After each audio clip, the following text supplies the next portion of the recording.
Selamat pagi teman-teman. Sebelumnya terima kasih buat teman-teman yang udah join KSM hari ini. Jadi ini bukan KSM lah ya, kayak kita diskusi aja, diskusi tentang materi-materi sebelum UTS untuk statistika inferensia. Nah mungkin sistemnya kita nggak materi terus soal ya, tapi kita buka soal terus kira-kira ini materinya kayak mana, dibahas di soal itu aja supaya lebih banyak soal yang dibahas dan supaya waktunya tuh juga nggak di materi aja, karena kan nanti lebih ke eh, kalau saat ini tuh dilihat-lihat banyaknya tuh teori, tapi teorinya tuh bersifat yang semi-semi hafalan, ada juga yang hitungan kayak gitu. Nah, cuman kalau yang teori yang blok teori itu nggak terlalu banyak kalau di STANIP, makanya kita langsung masuk ke soal aja, jadi bisa mencakup langsung.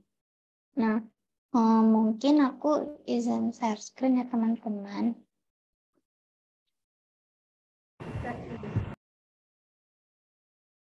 Apakah udah kelihatan?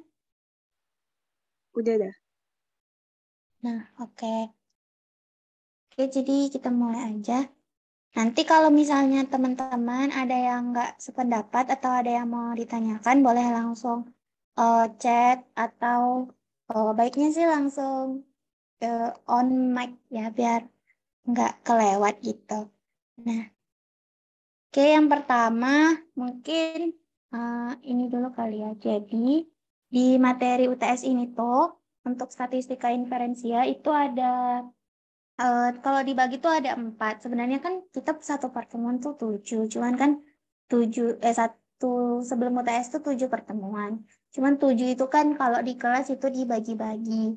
Kayak misalnya distribusi dari fungsi peubah acak itu kan ada yang 2 part. Terus distribusi samping juga 2 part. Jadi kalau dibikin ke materi besar itu ada 4. Yang pertama itu tentang peubah acak.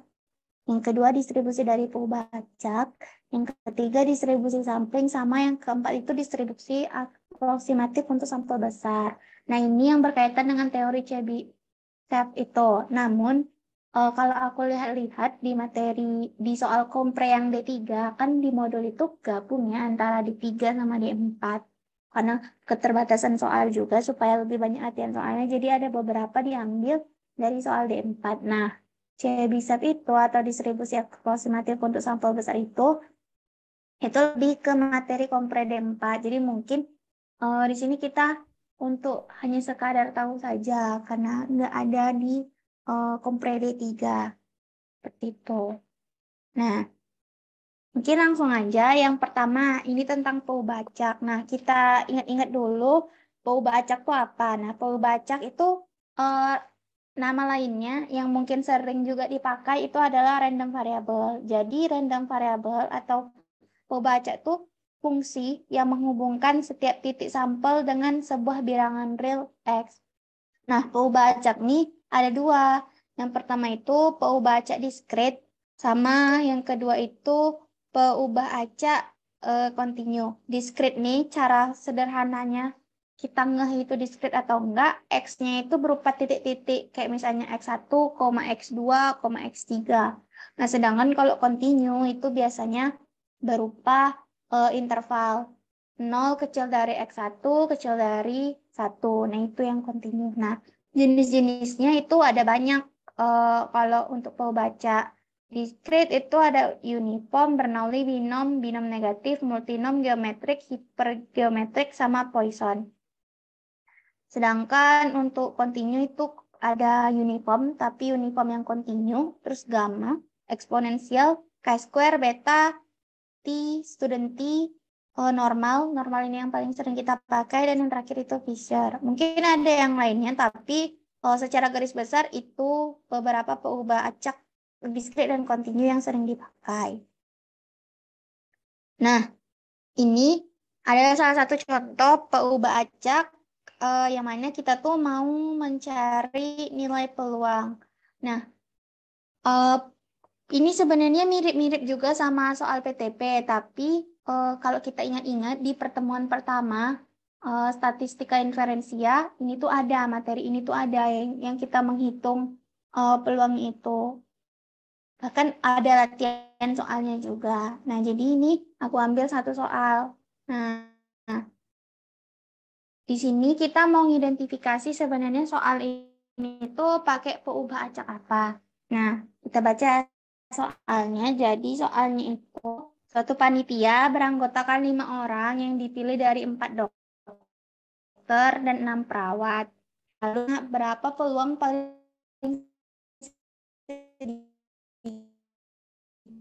sedikit beranggotakan 2 orang dokter? Kita sih pakai apa sih, pakai distribusi apa gitu kan.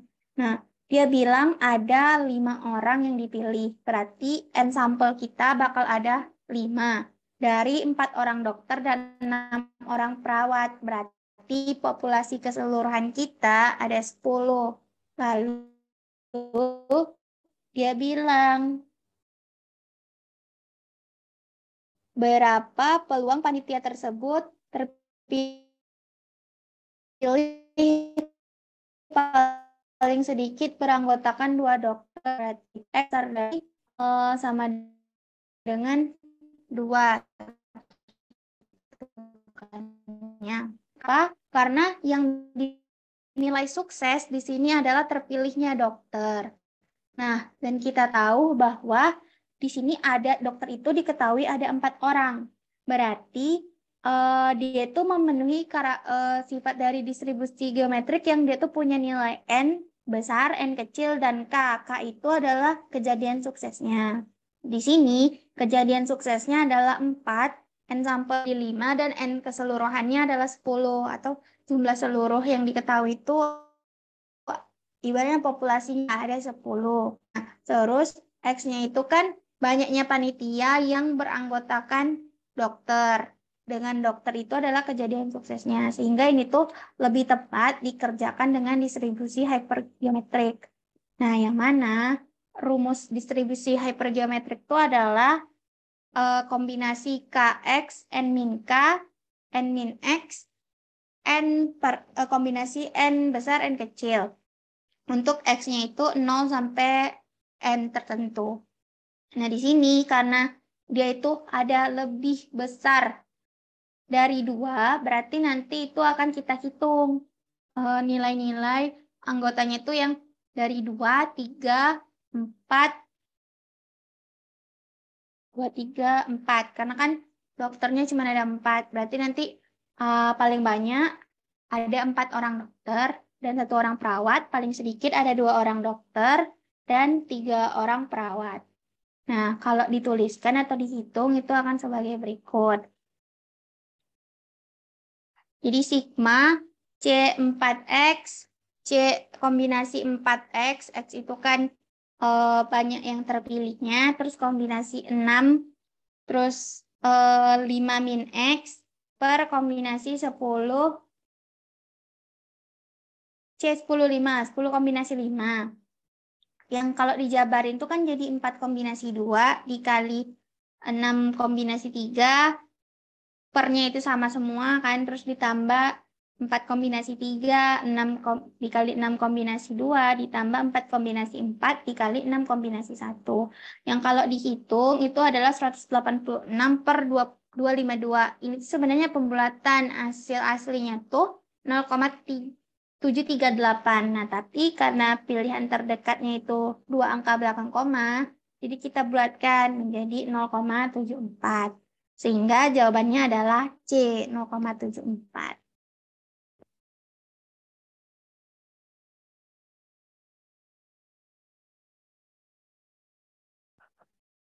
Ini ada pertanyaan, IN-nya nggak dikurangin 1 ya? Untuk hypergeometri nggak dikurangin 1. Jadi rumusnya tuh kan KX, N min K, terus tuh N min X. Itu. Yang 4 ini kan K. Yang 6 ini kan N min K. N keseluruhannya ada 10. Ini kurang, ini harusnya N min X. Terus ini X. Baru dijabarin kayak gini. Itu. Kalau yang ada kurang 1 itu, ingat aku binom, tapi binom itu X-1 K-1, kan ya, bukan N-1. Gitu.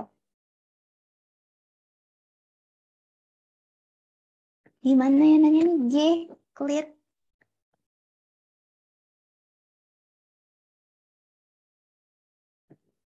Oke, lanjut ya. Oke, sampai sini ada yang mau ditanyakan nggak teman-teman? Cara bedain geometrik sama hipergeometrik kalau dari soal kayak mana? Nah, geometrik tuh biasanya dia eh, nggak ada nggak ada bilang 4, 6 kayak gini tuh nggak. Misalnya tuh dari 5, misalnya mengadakan suatu rapat, di mana rapatnya tuh ada 5 kali. Nah, berapa peluang rapat itu tuh terjadi di rapat misalnya di rapat nanti salah, Nah, cari dulu narasi soalnya yang tepat. Nah, kalau hipergeometrik tuh kondisinya dia ada kasukses yang diketahui dari soal itu. Kalau geometrik itu biasanya dia kayak seberapa banyak percobaan yang kita lakukan untuk sampai sukses. Misalnya kan, soalnya tuh gini, mahasiswa STIS tuh mau, siswa SMA tuh mau masuk ujian sebuah universitas gitu kan. Nah, terus setiap orang punya 5 kali kesempatan untuk ngetes atau ikut tes. Dengan peluang lulusnya tuh sebesar 0,8%. Nah, biasanya yang kan dia bilang berarti ada kejadian yang dia lakukan tuh ada 5 kali kan, boleh 5 kali ngetes dengan peluang lulus tuh misalnya tadi 80%. Nah, pertanyaannya tuh yang mencirikan dia tuh pasti kayak gini. Berapa peluang ia akan lulus pada ujian ketiga? Nah, misalkan ketiga, berarti itu kan untuk geometrik tuh sukses ke-nya itu yang dilihat. Nah, rumus geometrik tuh kan P P dikali 1 min P, X min 1. Di mana X itu adalah eh, keberapa dia lulus gitu. Misalnya kan, dia lulusnya, ditanyakan tadi lulusnya ketiga. Berarti kan 0,8 dikali 1 kurang 0,8 pangkat 3 min 1. Nah, itulah peluang dia lulus. Nah, kalau hypergeo kan dia bilangnya eh, dari K, K sukses dia tuh ada N sampel, ada K sukses, ada N populasi, sama ada X, X yang dipilih. Sedangkan kalau geometrik itu untuk sampai ke K sukses itu berapa peluangnya? Atau dia tuh bisa sukses pada kejadian ke K tuh berapa peluangnya? Karena kalau di geometrik itu biasanya yang diketahui nilai peluangnya sama berapa dia tuh bakal sukses ke berapa sama ada berapa kali dia lakukan percobaan gitu. Nah, oke, sama-sama. Terus selanjutnya geometrik sama binomial geometrik. Nah, itu tadi kan kalau geometrik dia yang dia tuh mau sukses di percobaan keberapa. Bisa kayak misalnya dia mau sukses di percobaan ketiga dari 5 kali percobaan dan lain-lain. Kalau binomial negatif itu tuh banyaknya percobaan yang kita perlukan untuk sampai ke sukses. Jadi misalnya soalnya tuh gini, sebuah peluang untuk lulus tuh adalah 3/4. Ya kan, misalnya dia lulus ujian masuk tuh adalah 75%. Berapa peluang yang dia butuhkan untuk 4 kali nyoba tes itu sampai dia tuh bisa lulus di 2 tes. Nah, itu untuk si binomial negatif. Jadi kalau untuk geometri itu peluang sukses ke-nya, misalnya sukses kelima, kalau binomial negatif tuh dia bisa peluang itu berapa banyak percobaan yang dia lakukan supaya dia tuh sampai ke sampai dia tuh bisa kali sukses gitu. Jelas nggak sih? Jadi tuh kalau geometrik tuh untuk kalau binom negatif tuh untuk mendapatkan sukses. Kalau geometrik itu peluang di suksesnya. Misalnya kalau binomial negatif tuh untuk mendapatkan 2 kali sukses itu berapa peluangnya. Sedangkan kalau geometrik untuk bisa sukses di percobaan kedua tuh berapa peluangnya. Nah gitu sederhananya. Jelas atau makin belibet teman-teman? Nih, oke. Ica Sengkun yang nanya gimana? Sekretaris Ca.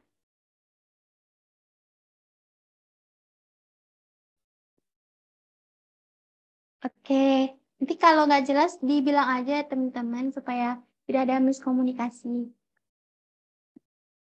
Oke, berarti ini aman ya.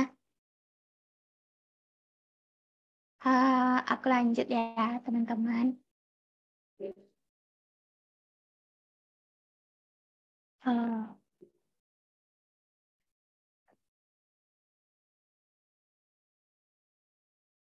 Ya, jadi usahanya tuh dilakukan berulang kali dan menghasilkan suatu sukses gitu. Itu binomial negatif. Jadi kayak kita melakukan 5 kali percobaan. Terus 5 kali percobaan tuh berapa peluangnya tuh sampai kita tuh sukses di 2 percobaan gitu. Misalnya kita mau buku, jatuhin buku peluangnya tuh peluang buku itu jatuhin buku ke air. Nggak usah. Jatuhin telur, jatuhin telur ke jatuhin telur ke air. Nah, peluang telur itu ngambang itu tuh adalah 80%, 0,8. Nah, berapakah peluang yang dibutuhkan untuk 5 kali percobaan dan eh, di sampai didapatkan ada 3 telur yang ngambang. Nah, itu untuk binomial negatif. Sedangkan untuk geometri itu yang tadi misalnya ada peluang dia kan ujian matematika kan. Ujian matematika tuh dia remet. Remetnya tuh dikasih 3 kali. Berapa peluang dia tuh bakal remet pada percobaan kedua.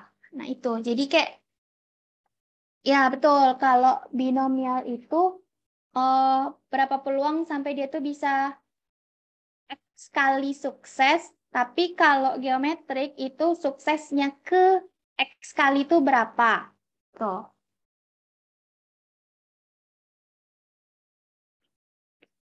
Ya, misalnya kalau binomial tuh 2 kali sukses.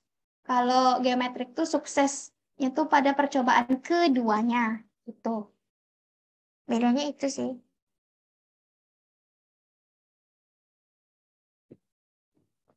Gimana ini?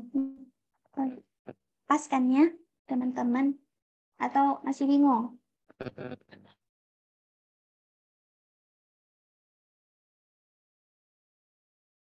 Satunya tuh ke K kali, satunya tuh sebanyak K kali.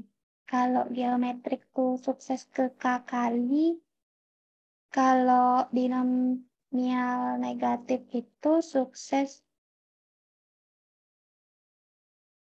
K kali. Satunya tuh ke K kali, satunya tuh sukses K kali. Tuh. Oh ya, binomial geometrik ini sebenarnya salah satu bentuk khusus kalau tidak salah dari binom negatif dengan K-nya itu 1. Tuh.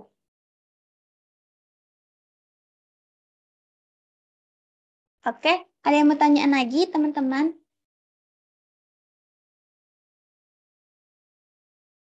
Tidak ada. Kita lanjut ya. Nah, selain tadi kita nentuin bentuk-bentuk distribusi,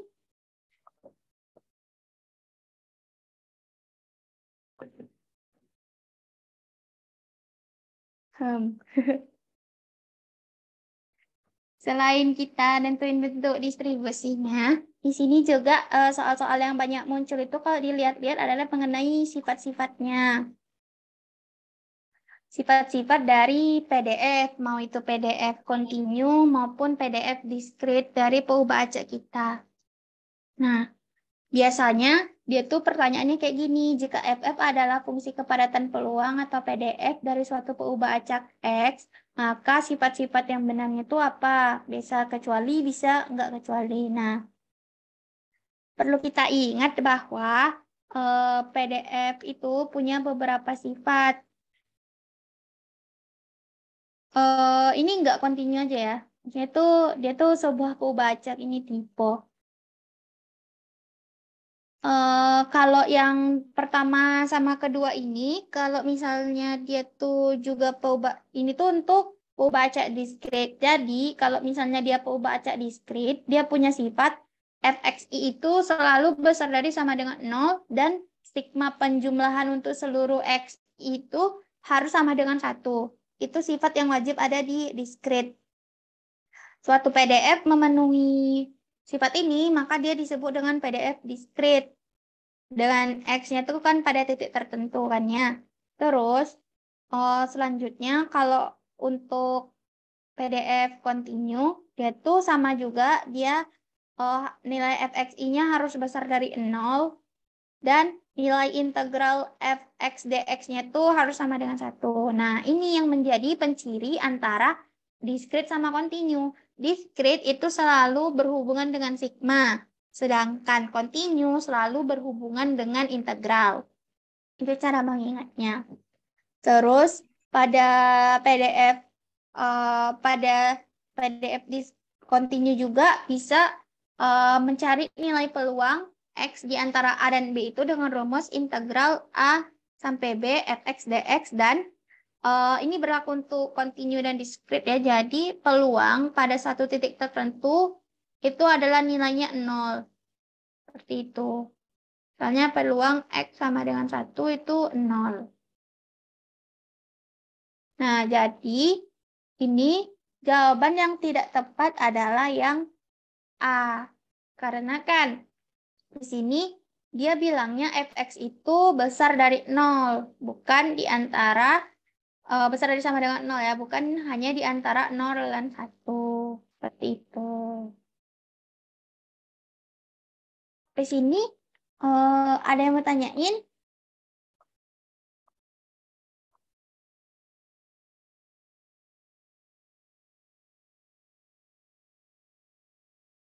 Nggak ada. Kalau nggak ada dilanjut ya. Nah, ini ada. Dari 5 itu mana diskrit, mana kontinu? Bentar. Dari 5 ini yang 1 diskrit, yang 2 diskrit. Ya kan? Terus yang 1 bisa kontinu, bisa diskrit. Terus yang 3 kontinu. Yang 4 kontinu. Yang 5 ini bisa diskrit, bisa kontinu.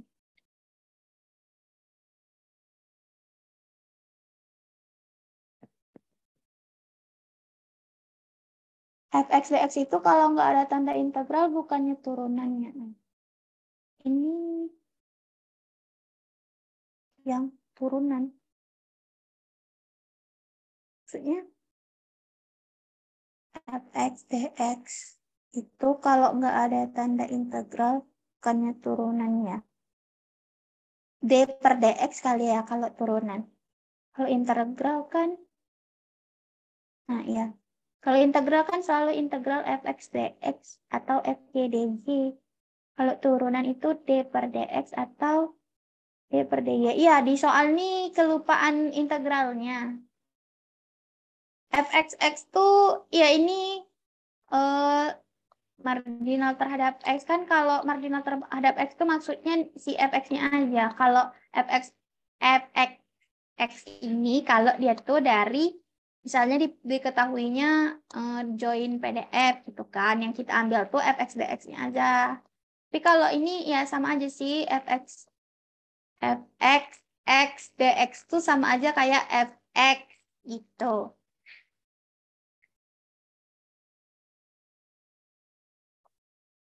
Ada lagi? Oke, sip. Ya, yang disoali ke mama. Kelupaan tanda integral nih, tuh teman-teman. Oke, sip. Lanjut ya.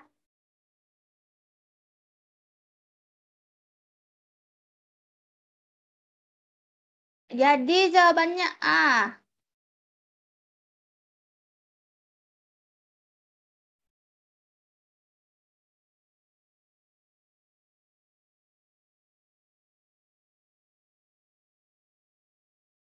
Jawabannya A. Mau nanya iya Subayo.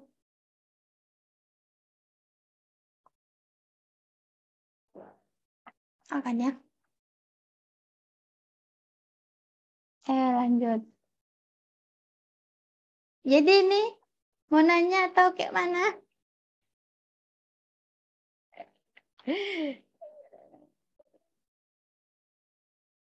Tanya itu. Oh iya. Bentar. Nanti ya itu kovarian ada di sebelah kayaknya. Oke. Jawabannya A ya teman-teman.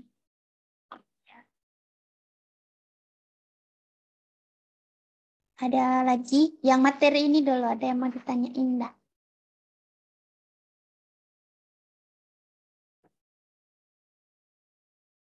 Hitung 1, 2, 3. Oke, pas. Lanjut. Terus selanjutnya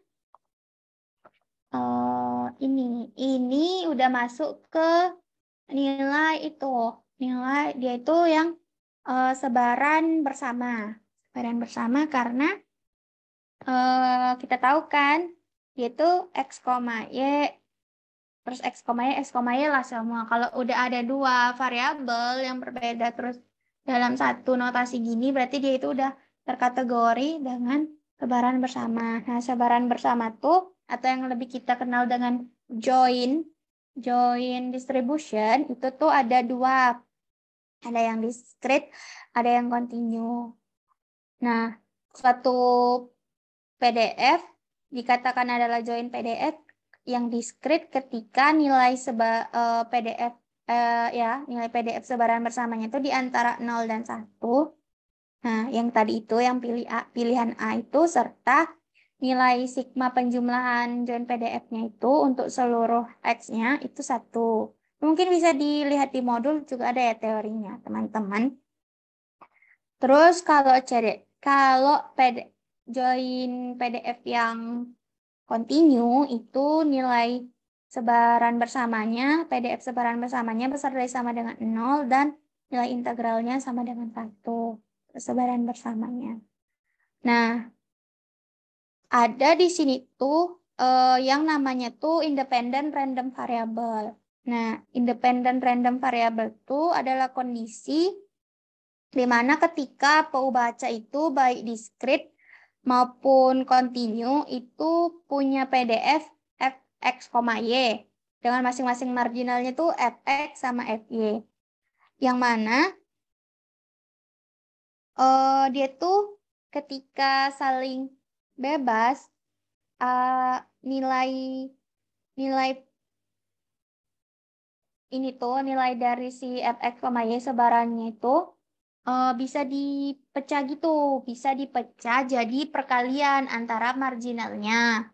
Begitu pula dengan nilai CDF dan MGF-nya, itu bisa dipecah menjadi perkalian dari masing-masing marginalnya. Itu yang pertama. Terus yang kedua, dia tuh punya sifat juga ketika suatu suatu fungsi itu saling bebas atau independen, maka dia tidak akan punya nilai kovarian atau nilai kovariannya itu sama dengan 0.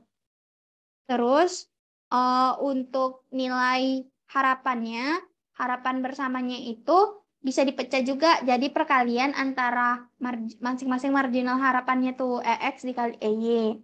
Untuk variansnya bukan dikali tapi ditambah. Yang menjadi varians X ditambah varian Y. Nah, kalau misalnya di depan X atau Y itu ada angka-angka, berarti kan dia jadinya misalnya varian AX, BY. Berarti jadinya A kuadrat varian X ditambah B kuadrat varian Y. Untuk varians itu selalu ditambah tandanya. Kalau misalnya kondisinya independen. Terus, untuk satu lagi, ini peluang bersyaratnya ketika dia itu independen, PDF bersyaratnya itu ketika X bersyarat Y, maka dia akan sama dengan Fx. Dan sebaliknya, ketika Y bersyarat X, maka dia akan sama dengan Fy. Cara ngingetnya